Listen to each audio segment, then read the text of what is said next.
When I grow up to be a man, will I dig the same things that turned me on as a kid? Will I look back and say that I wish I hadn't done what I did? will I joke around, still joke around, and still dig those signs, still dig the signs? When I grow up to be a man, Will I look for the same things in a woman that I dig in a girl? 14, 15, Will I settle down fast or will I first wanna travel the world? 16, 17, I'm young and free, I'm young and free, but how will it be? How will it be when I grow up to be a man?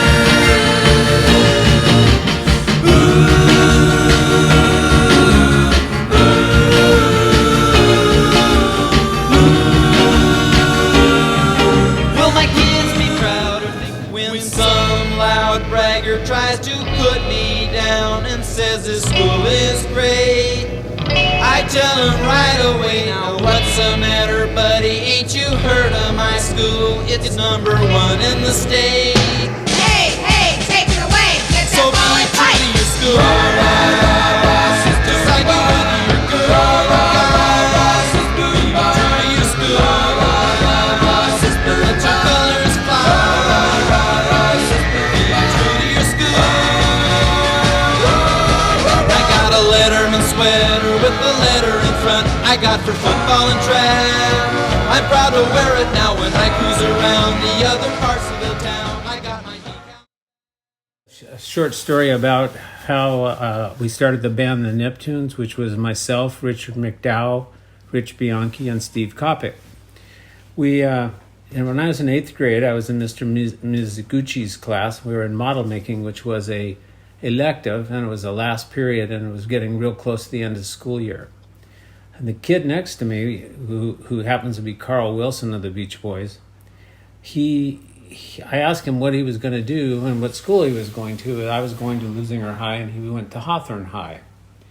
He said he's going to Hawthorne, and his dad's starting making a music studio in his garage, and he lived on 129th near the airport, near Hawthorne Municipal Airport.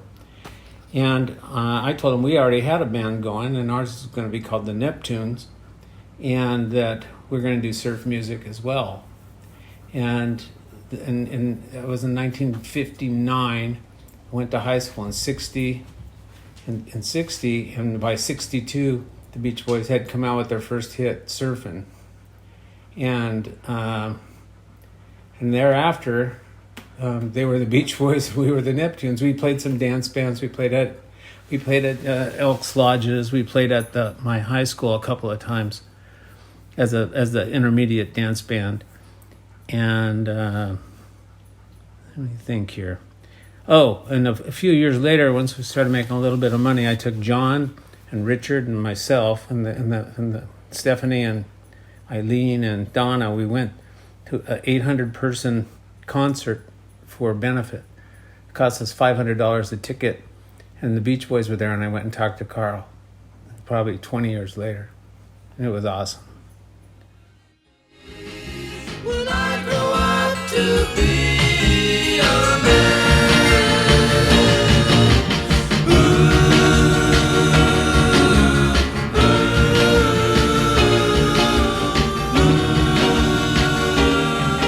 Will my kids be proud or think their old man's really a square? 18, 19.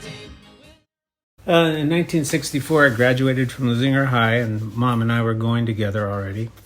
And I needed to get a car, and I had gotten maybe $200 in gifts for graduation. And I found a 1956 light blue, baby blue Ford station wagon, which this is a picture of Mom and I standing in front of it. We drove that car till I ran out of oil, and then I bought a 1955 for $150. And we don't see the car, but I bought a Morris Minor for Mom for $150 that she used to drive around as a little Woody. And the door would open, and when she made left-hand turns, Susie would be sitting there, and the door would open while they're sitting there with no seatbelts, of course. So we invited Rosalie, which John kind of was, liked Rosalie, and I liked your mom. I liked Barchi. And we invited them to a backyard party at Richard's house in his den. And the Don't Worry Baby had just come out. And we put that record on. And I thought, if I don't ask her to dance to this, I'm done for. So that was our first dance. It was in Richard's backyard. And it's been one of my favorite songs.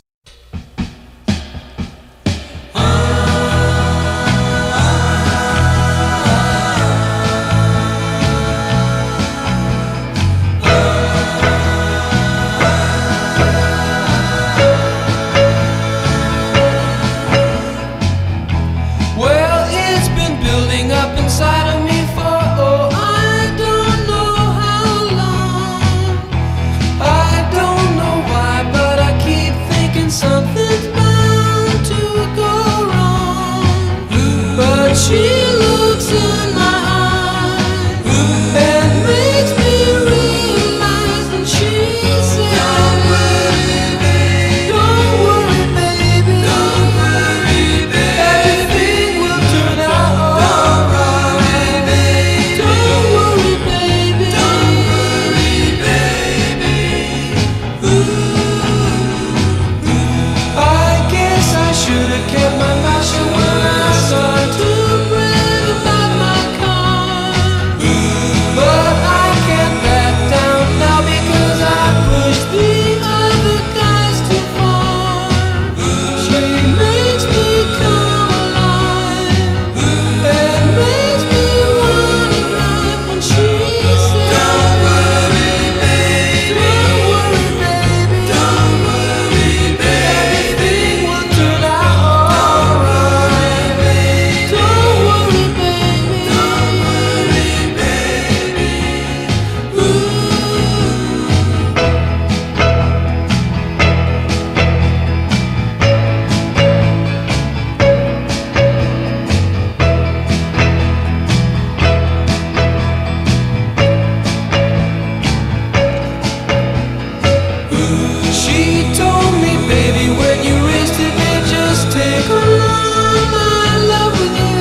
Mom had already had her 1966 birthday surprise Corvette, and I told her I want to get a Blazer, but there were $5,500. We couldn't afford it.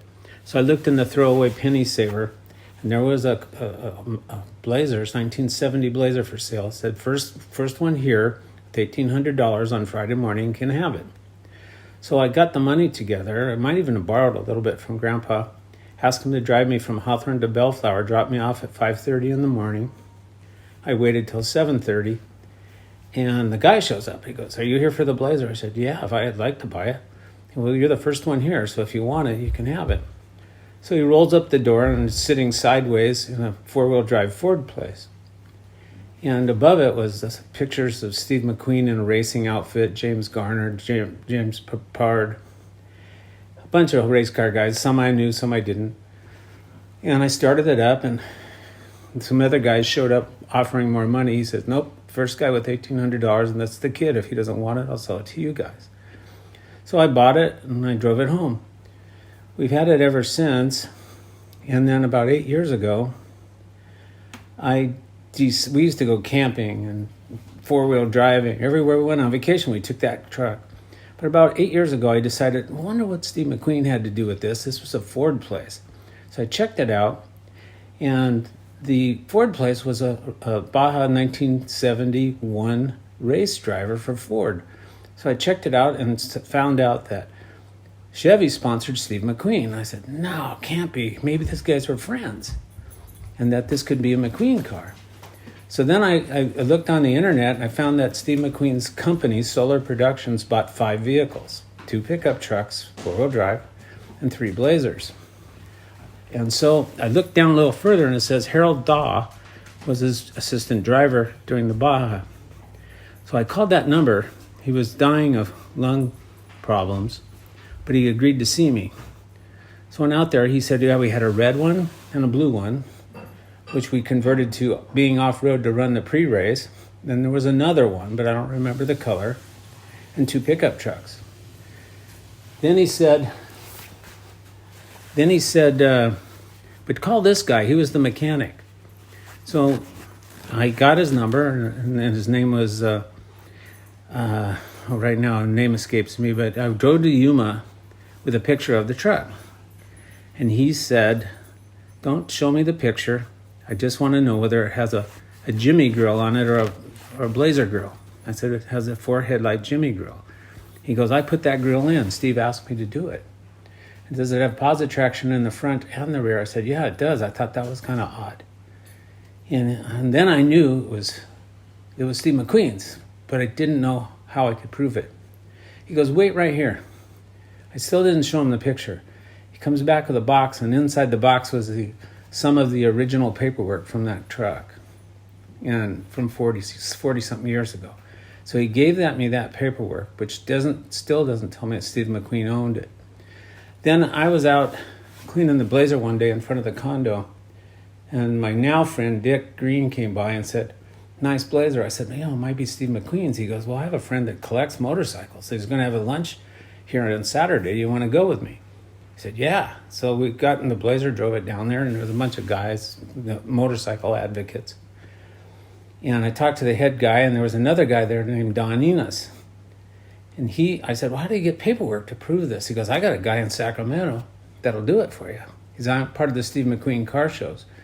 I said, well, this isn't going to be free. So he says, $5,000, $2,500 goes to the Steve McQueen boys' home. $2,500 I give to him, if he can find it. So about a week and a half, 2 weeks later, he comes back and he says, it's Steve McQueen's. And I have the original paperwork.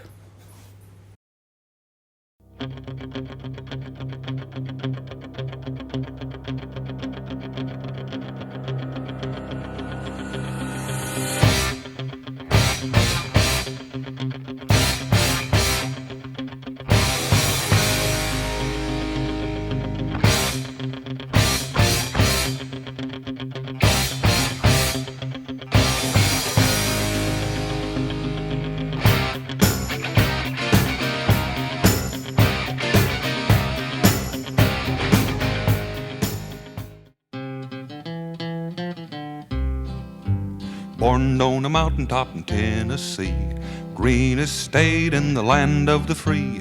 Raised in the woods so's he knew every tree.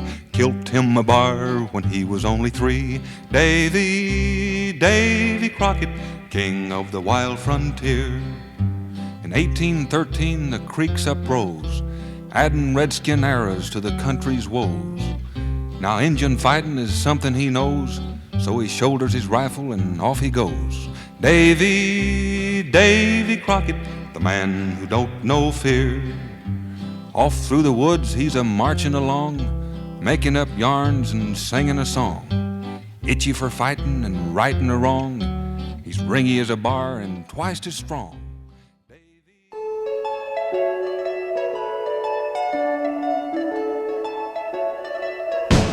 Wouldn't it be nice if we were older, then we wouldn't have to wait so long? And wouldn't it be nice to live together in the kind of world where we belong? No, it's gonna make it that much better when we can say goodnight.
There's a place called Kokomo.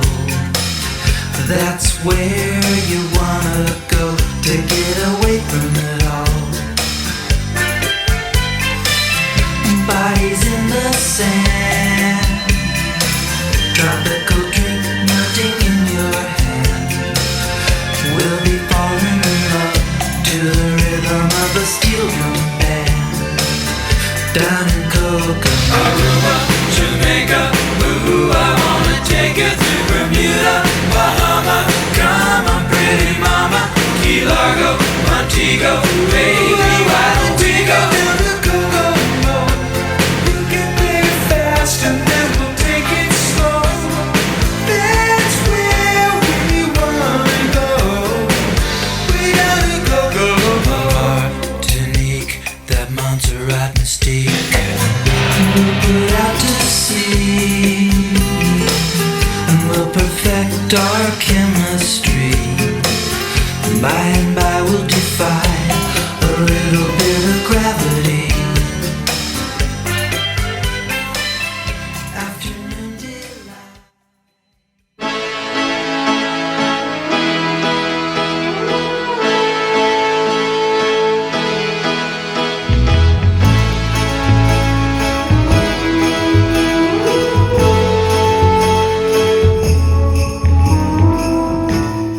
I may not always love you, but long as there are stars above you, you never need to doubt it. I'll make you so sure about it. God only knows what I'd be without you. If you should ever leave me, well, life would still go on, believe me. The world could show nothing to me, so what good would living do me? God only knows what I'd be without you.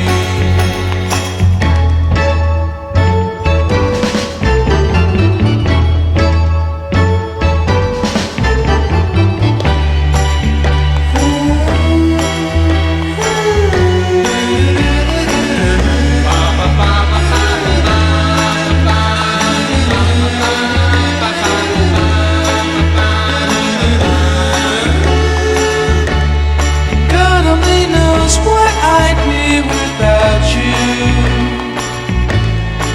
If you should ever leave me, the life would still go on, believe me. The world could show nothing to me, so what good would living do me? God only knows what I'd be without you.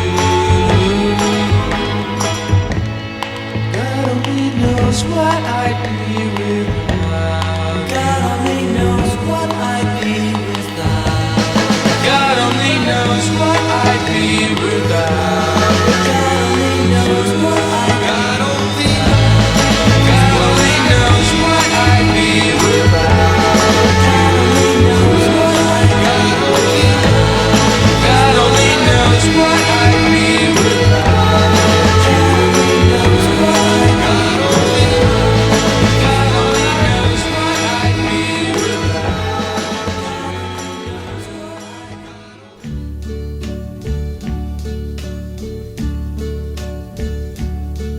And now the end is near, and so I face the final curtain. My friend, I'll say it clear, I'll state my case, of which I'm certain. I've lived a life that's full. I traveled each and every highway, and more, much more than this, I did it my way. Regrets, I've had a few, but then again, too few to mention. I did what I had to do, saw it through without exemption. I planned each charted course, each careful step along the byway, and more, much more than this, I did it my way. Yes, there were times, I'm sure you knew, when I bit off more than I could chew. But through it all, when there was doubt, I ate it up and spit it out. I faced it all, and I stood tall and did it my way. I've loved, I've laughed and cried, I've had my fill, my share of losing, and now as tears subside, I find it all so amusing to think I did all that, and may I say, not in a shy way, oh no, not me. I did it my way. For what is a man? What has he got? If not himself, then he has not to say the things he truly feels, and not the words of one who kneels. The record shows I took the blows and did it my